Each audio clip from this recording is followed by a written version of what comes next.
আসসালামু আলাইকুম। আমরা আমাদের বেবি ড্রেসের এপিসোড নাম্বার 3 তে চলে আসলাম। আগের এপিসোডে আমরা 13 নাম্বার রো পর্যন্ত কমপ্লিট করেছিলাম। এখানে এই আইলেট অংশটাতে আমাদের 19টা ডাবল ক্রোশে ছিল।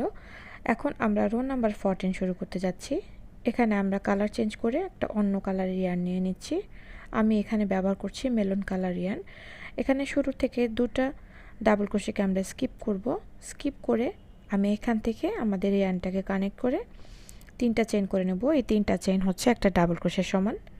এখন প্রত্যেকটা ডাবল ক্রোশের উপরে আমরা একটা একটা করে ডাবল ক্রোশে তৈরি করে নেব এবং স্টিচগুলো করার সময় কিন্তু আমি আমার লুজ এন্ডটাকে ইয়ার্নের লুজ এন্ডটাকে আমি হাইড করে নিচ্ছি।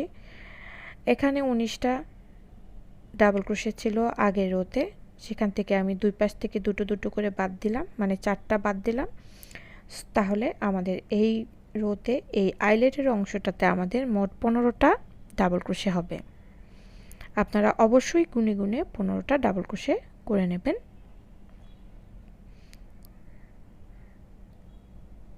প্রত্যেকটা আইলেটে যেন সমান সংখ্যক ডাবল ক্রোশে থাকে, এই বিষয়টা অত্যন্ত গুরুত্বপূর্ণ এবং অবশ্যই আপনারা ব্যাপারটা লক্ষ্য রাখবেন। তো আমরা এই রোতে রো নাম্বার 14-এ আইলেট অংশটাতে আমরা মোট 15টা ডাবল ক্রোশে করছি।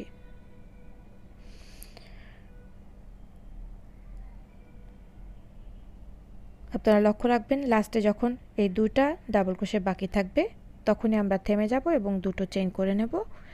এই দুটো চেইন করার পর এখানে আমাদের যে 10টা ডাবল ক্রোশে ছিল তার মাঝামাঝি অবস্থানে এসে একটা সিঙ্গেল ক্রোশে করে নিতে হবে।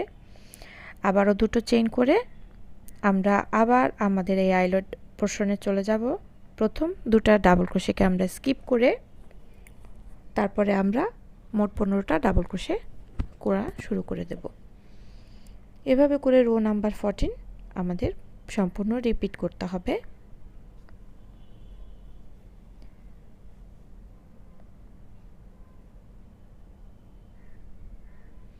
আপনারা দেখতে পাচ্ছেন ঠিক সেম একই নিয়মে আমি আইলেটগুলো করে নেব। 15টা ডাবল ক্রোশে, দুটো চেইন, একটা সিঙ্গেল ক্রোশে, দুটো চেইন এবং আবারও 15টা ডাবল ক্রোশে।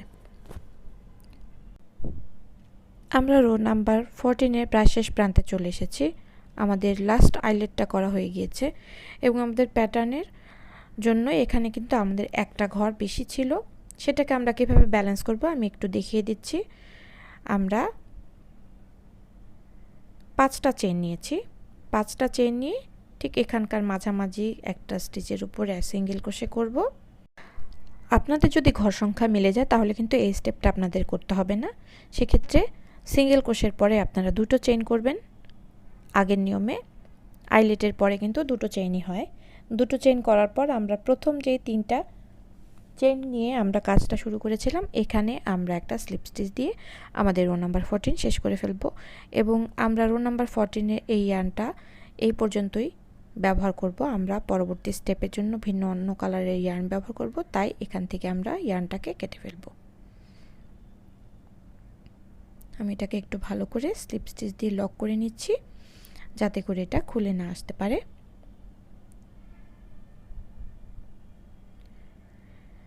এই ইয়ার্নটাকে আমি এখান থেকে খুলে নিচ্ছি এবং আমরা ভালো মতো এটাকে লক করে নেব। এরপর আমরা পরবর্তী স্টেপ শুরু করব রো নাম্বার 15। তার আগে আপনাদেরকে আমি একটু এটার লুকটা দেখিয়ে দিচ্ছি কেমন দেখাচ্ছে। এই পর্যায়ে এখন পর্যন্ত শেপটা না ভালো মতো ফুটে না উঠলেও কিছুক্ষণ পরেই আমরা আরও দু একটা স্টেপ কমপ্লিট করার পরে আমরা এটার শেপটা ভালো মতো বুঝতে পারবো। আপনারা এখন যে কোনো পজিশন থেকে যে কোনো একটা আইলেট থেকে আপনারা কাজ শুরু করতে পারবেন। এখানে আমরা একটা পিঙ্ক কালারের ইয়ার্ন ব্যবহার করব। এখানে আমরা আগের রোতে 15টা ডাবল ক্রোশে নিয়েছিলাম। এখন এই রোতে এসে আমরা প্রথম ডাবল ক্রোশেটাকে স্কিপ করব, তার মানে একটা ঘরে স্কিপ করব এবং এখানে আমরা আমাদের 2 নাম্বার স্টিচ থেকে আমাদের ইয়ার্নটাকে কানেক্ট করে নিচ্ছি এবং 4টা চেইন করে নিলাম। এই 4টা চেইন হচ্ছে একটা ডাবল ক্রোশে এবং চেইন 1 স্পেস। এর পরবর্তী প্রত্যেকটা ডাবল ক্রোশের উপরে একটা করে ডাবল ক্রোশে, একটা করে চেইন 1, একটা করে ডাবল ক্রোশে, একটা করে চেইন 1 করে যাব। যেহেতু আগের রোতে 15টা ডাবল ক্রোশে ছিল, এই রোতে প্রথমে এবং শেষে দুটো ঘর বাদ দিচ্ছি, তার মানে আমাদেরকে মোট 13টা ডাবল ক্রোশে এবং চেইন 1-এর সেট তৈরি করতে হবে। আপনারা অবশ্যই, আমি বারবার বলছি, আপনারা অবশ্যই গুনে গুনে কিন্তু কাজটা করবেন, তাহলে আপনাদের কাজের ফিনিশিং এবং লুকটা ভালো আসবে। আপনারা গুনে গুনে প্রত্যেকটা স্টিচ এভাবে ডাবল ক্রোশে এবং চেইন 1 করে নেবেন। কাজ করার সাথে সাথে আমরা কিন্তু আমাদের সুতাগুলোর লুজ এন্ডগুলোকেও হাইড করে নিয়েছি, যাতে করে পরবর্তীতে আমাদের এটা নিয়ে আর কোনো ঝামেলা পোহাতে না হয়। রো নাম্বার 15 এই একই নিয়মে চলবে। আপনারা প্রত্যেকটা আইলেট এভাবে রিপিট করবেন। লাস্টের একটা ঘরকে আমি স্কিপ করে নিচ্ছি এবং এখানে দেখতে পাচ্ছেন শুরুতে একটা ঘরে স্কিপ করেছি এবং শেষেও একটা ঘরে স্কিপ করে যাব।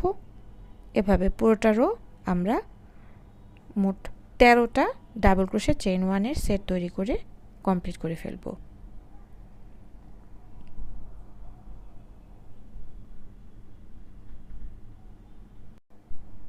আমরা 15 নম্বর রোয়ের শেষ প্রান্তে চলে এসেছি এবং লাস্টের ডাবল ক্রোশে করার পর একটা চেইন করে আমরা এভাবে প্রথম 3টা চেইন নিয়েছিলাম, সেই 3টা চেইনের থার্ড চেইনের সাথে এভাবে স্লিপ স্টিচ দিয়ে আমি এটাকে ইয়ার্নটাকে ক্লোজ করে নিলাম, কারণ নেক্সট রোতে আমাদের ভিন্ন কালারের ইয়ার্ন ব্যবহার করা হবে।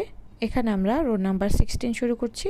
রো নাম্বার 16এও আমরা প্রথমে ডাবল ক্রোশেটাকে স্কিপ করে দ্বিতীয় ডাবল ক্রোশে থেকে আমাদের কাজটা করা শুরু করব। এখানে নতুন কালারের ইয়ার্ন অ্যাড করে নিলাম এবং প্রথমে আমরা 5টা চেইন করে নিচ্ছি। এটা হচ্ছে একটা ডাবল ক্রোশে এবং 2টা চেইনের সমান। এভাবে প্রত্যেকটা ডাবল ক্রোশের উপরে একটা ডাবল ক্রোশে, 2টা চেইন, একটা ডাবল ক্রোশে, 2টা চেইন, এভাবে করে আমরা কাজটা করব। এভাবে আমাদের 11টা ডাবল ক্রোশে 2টা চেইনের সেট তৈরি করে নিতে হবে। আমি প্রথমেই বলে নিয়েছি, শুরুর এবং শেষের একটা করে ডাবল ক্রোশে আমরা স্কিপ করে দেব। আগের রোতে আমাদের 13টা ডাবল ক্রোশে ছিল, এই রোতে এসে আমাদের 11টা ডাবল ক্রোশে 2টা চেইনের স্পেস তৈরি হবে। ঠিক এই নিয়মে আমি সম্পূর্ণ রোটা কমপ্লিট করে আসব।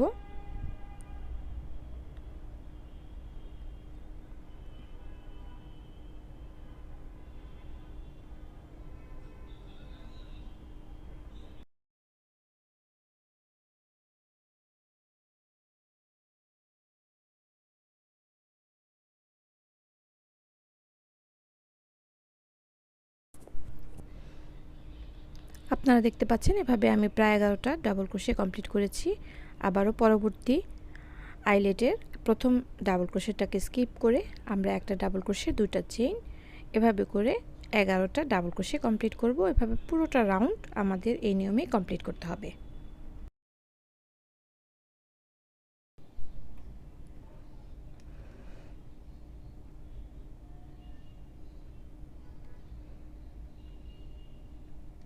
আমরা এভাবে পুরোটা রাউন্ড কমপ্লিট করে ফিরে এসেছি।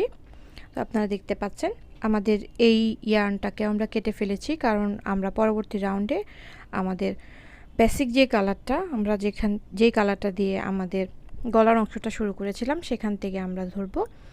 এখন ওই ইয়ার্নটা নিয়ে আমরা একটা স্ট্যান্ডিং ডাবল ক্রোশে দিয়ে আমরা কাজটা শুরু করছি। যে কোনো একটা ডাবল ক্রোশে থেকে আপনারা শুরু করবেন।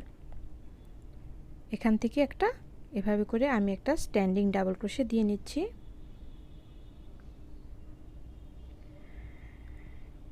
ঠিক এই নিয়মে ডাবল ক্রোশে, চেইন 2 এবং ডাবল ক্রোশে, ঠিক আগের রোতে আমরা যেভাবে করেছিলাম সেই একই কাজটা আমরা এখানে করতে থাকবো। 2টা চেইন, ডাবল ক্রোশের উপরে একটা ডাবল ক্রোশে, আবারও 2টো চেইন, ডাবল ক্রোশের উপরে একটা ডাবল ক্রোশে। এভাবে করে আমরা সম্পূর্ণ রাউন্ডটা কমপ্লিট করব। আমরা অ্যাকচুয়ালি এখন আমাদের ড্রেসের ঘের বা ফ্রিলের অংশটা করছি। ঘেরের অংশটা। তো ঘেরের অংশটাতে আস্তে আস্তে এটা ইনক্রিজ হবে এবং ড্রেসটা ধীরে ধীরে কমপ্লিট হবে। আমরা আমাদের রিকোয়ার্ড লেন্থ পর্যন্ত কাজ করব।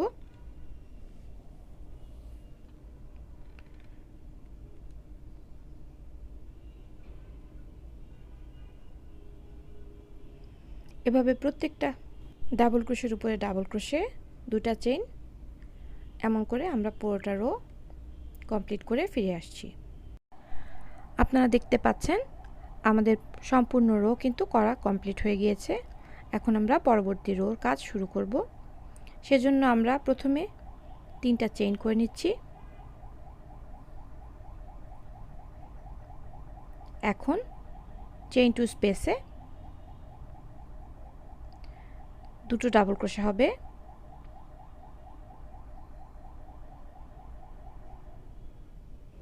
এবং প্রত্যেকটা ডাবল ক্রোশের উপরে একটা ডাবল ক্রোশে হবে।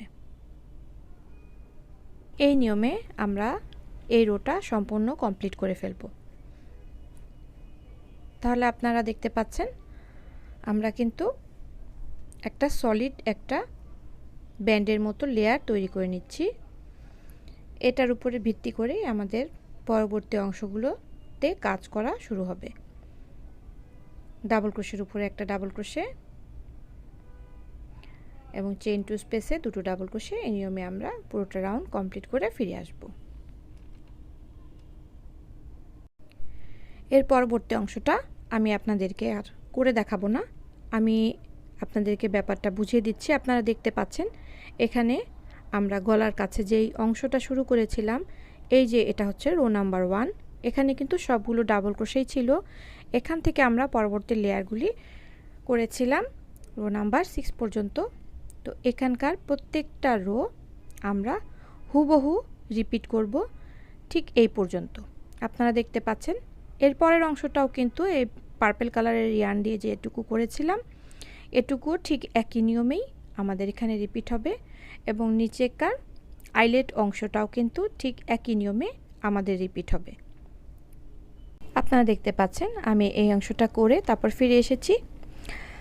আপনাদের বোঝার সুবিধার জন্য আমি আরেকবার পুরো বিষয়টাকে একটু বলে দিচ্ছি। ঠিক গলার অংশটা যেখান থেকে আমরা শুরু করেছিলাম, এই সলিড ব্যান্ডটা থেকে এটা ছিল রো নাম্বার 1। তারপরে আমরা রো নাম্বার 2, 3, 4, 5, 6 সব কিছু ঠিক একই নিয়মে কিন্তু আমরা রিপিট করে গিয়েছি এবং ঠিক একইভাবে আমাদের ঘেরের অংশটাও কিন্তু ইনক্রিজ হয়েছে। আপনারা দেখেন প্রত্যেকটা লেয়ার কিন্তু আমি ঠিক একই নিয়মে ইনক্রিজ করেছি। পরবর্তী পার্পল অংশটাও আমরা ঠিক একই নিয়মেই কিন্তু এখানকার পার্পল অংশটা আমরা করেছি। এখানে এসে নিচের লেয়ারে এসে আমরা এখানকার যে ক্রিম কালারের অপশনটা, এই অপশনটাতে আমরা সামান্য একটু চেঞ্জ করেছি। এই অংশটা যদি আপনারা ঠিক সেম দেন তাহলে ঘেরটা খুব বেশি বড় হয়ে যাবে এই আইলেটের অংশটা, সেজন্য আমরা নিচে গিয়ে এটা একটু বাড়িয়ে দিয়েছি। আপনারা দেখতে পাচ্ছেন আমাদের আইলেট অংশটা আগেরটার থেকে একটু ডাবল সাইজ করা হয়েছে। আগে আমরা ট্রায়াঙ্গেলের একটা কোণের মধ্যে আমরা একটা করে আমরা লেয়ার করেছিলাম, এখানে আমরা 2টা কোণ নিয়ে আমরা লেয়ার করেছি যাতে করে আমাদের আইলেটটা একটু বড় হয় কিন্তু ঘেরটা সেই আন্দাজে অনেক বেশি ইনক্রিজ হবে না। তো আপনারা চাইলে এই লেয়ারটা এখানে এভাবে একবার রিপিট করেই আপনারা আপনাদের ড্রেসটা কমপ্লিট করতে পারেন আপনাদের বাচ্চার সাইজের অনুযায়ী। কিন্তু আপনার যদি মনে হয় যে জামার লেন্থটা আরেকটু বাড়ানো দরকার, সেক্ষেত্রে আপনারা নিচের লেয়ারটা 2বার রিপিট করতে পারেন। ঠিক একই নিয়মে আপনারা রিপিট করবেন, শুধুমাত্র ক্রিম কালার থেকে শুরু করে পার্পল কালার পর্যন্ত 2বার রিপিট হবে। আদারওয়াইজ আপনারা চাইলে না রিপিট করলেও চলবে, আপনার বাচ্চার সাইজের অনুযায়ী আপনারা করবেন। তো আশা করছি আজকের টিউটোরিয়ালটা আমি সহজভাবে আপনাদেরকে বোঝাতে পেরেছি। আমাদের টিউটোরিয়ালটা আপনাদের কেমন লেগেছে অবশ্যই আমাদেরকে কমেন্ট করে জানাবেন। আপনারা সবাই আমাদের চ্যানেলটাকে সাবস্ক্রাইব করবেন এবং লাইক কমেন্টের মাধ্যমে পাশে থাকবেন। সবাইকে অনেক অনেক ধন্যবাদ।